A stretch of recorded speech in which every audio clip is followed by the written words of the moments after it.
dreaming about, like, spaceships and romance.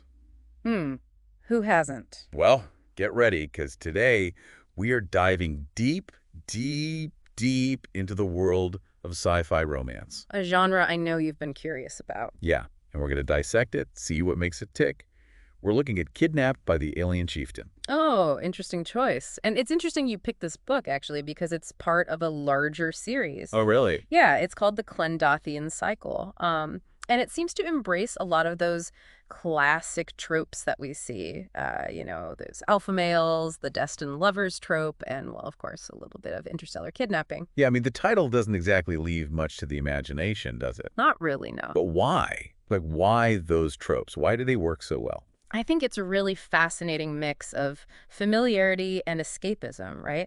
You've got the fated mates trope, which taps into that, I think, very universal desire for a love that's, preordained, it's meant to be, it's destiny.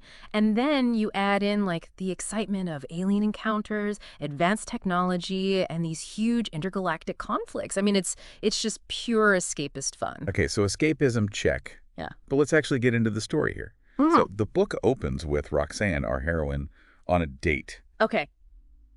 And it's like, who hasn't been on a bad date? You know, that awkward conversation? We've all been there. Exactly. And the author just nails it. Like, at one point, she compares Robert Thayer, that's her date, to a gold fart going after fish flakes when he tries to kiss her. Oh, no. I know. I was laughing out loud. That's amazing. But it's true. It's that humor that kind of sucks you in. Yeah, I completely agree. That humor is crucial because it creates that grounding, that familiarity, that then allows the reader to kind of suspend their disbelief and fully embrace the more, I guess, outlandish parts of the story. Right. You relate to Roxanne's kind of frustration with a bad date. So when the narrative introduces, a 7-foot-tall alien chieftain who's about to turn her world upside down, you're already on board. You're invested. Yeah, you're invested. And speaking of this alien chieftain, Krogoth, we get these little glimpses into his perspective right away, even in those early chapters. Okay. He's watching Roxanne, and he's mentioning things like Illyrium and the Scythian Empire.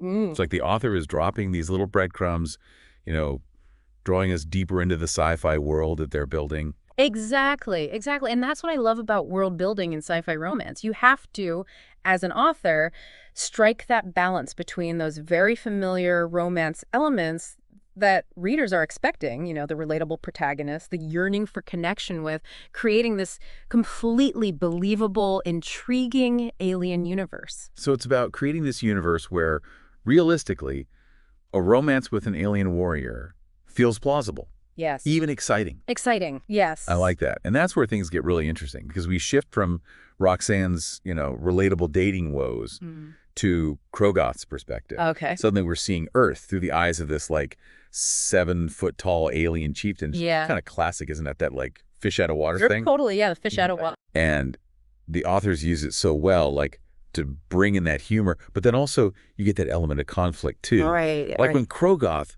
he can't even read the sign for the coffee shop. He calls it Maggot Beans Canif instead of Magic Beans Cafe. Oh, that's good. It's those little details that make him kind of endearing, even though he is this, imposing alien warrior dude. Yeah, you're rooting for him. A little bit, right. But the thing is, his whole thing, where he's unfamiliar with Earth customs, it's not just played for laughs. Right. It actually, drives the plot forward. Oh, interesting. Because his initial plan, and this is based on, his own culture, his own norms, was basically just to take Roxanne. He doesn't really get, the whole concept of human courtship. Oh, wow. Let alone consent. Yeah, that's a big one. And that becomes super clear when he calls her his Mortakin kiss. What's that? Yeah. So in his language, it basically means, his wife.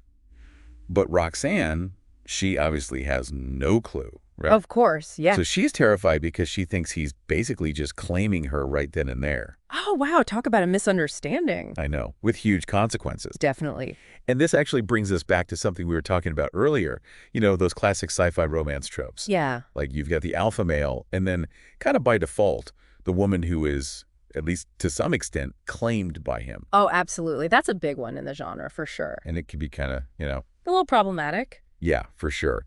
But I think it also lets us explore, the themes of agency and consent and how these relationships can, evolved and changed. Totally, you have to look at those power dynamics Exactly. and how they shift. Especially because it seems like even Krogoth is kind of wrestling with, like, the morality of his actions. Really? Yeah, you can tell. Like, he doesn't want to scare Roxanne, Right.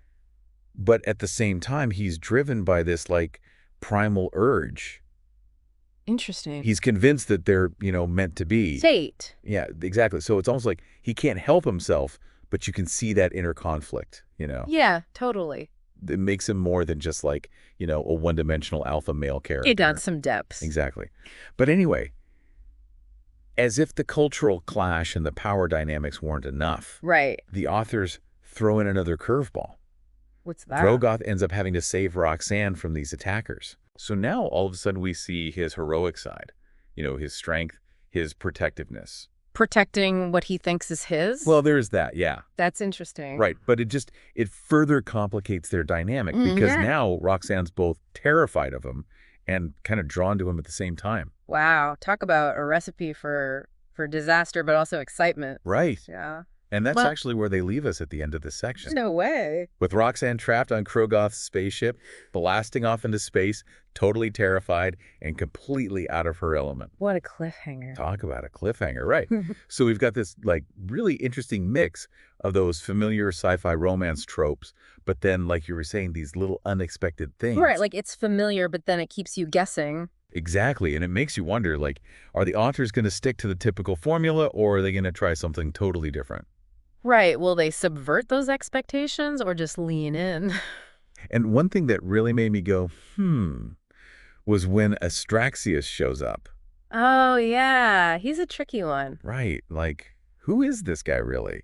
He seems to be pulling a lot of strings behind the scenes. Well, he's the one who, he identifies Roxanne as Krogoth's fated mate. Oh, right, right. And then he's also the one behind this whole bonding experiment thing. Okay, yeah. That definitely raised some red flags for me. Yeah, it's getting into some kind of ethically ambiguous territory. For sure. Like, how much of a choice does Roxanne really have in all of this? It makes you think. Exactly. And it makes you wonder, because we've got the series title, right? Saving the Alien Chieftain. Right. So it kind of makes you think, is there a point where Roxanne ends up actually rescuing Krogoth? Like, what if she's the savior, not the one who needs saving? Ooh, that would be a cool twist. Right. Talk about subverting expectations. Totally. And then there are those other titles in the series, too, like Uncovered by the Alien Commander and Torn from the Alien Commander. Right. So it seems like we're going to have, like, multiple couples, maybe some ongoing conflicts, a whole, like, universe to explore. It's like those little hints about Illyrium and the Scythian Empire we were talking about before. Yeah. It's like they're setting up this whole other layer to the story. It's going to be interesting to see where they go with it, that's for sure.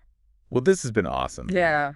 I love how we can take something that seems like, kind of predictable. Right. Classic sci-fi romance. Exactly. But then when you really get into it, there's so much more going on. It's like anything, right? You get below the surface and it's a whole different world. Totally. So to everyone listening, as you dive into Kidnap of the Alien Chieftain, pay attention to those little things, those details that make you stop and go, I wonder.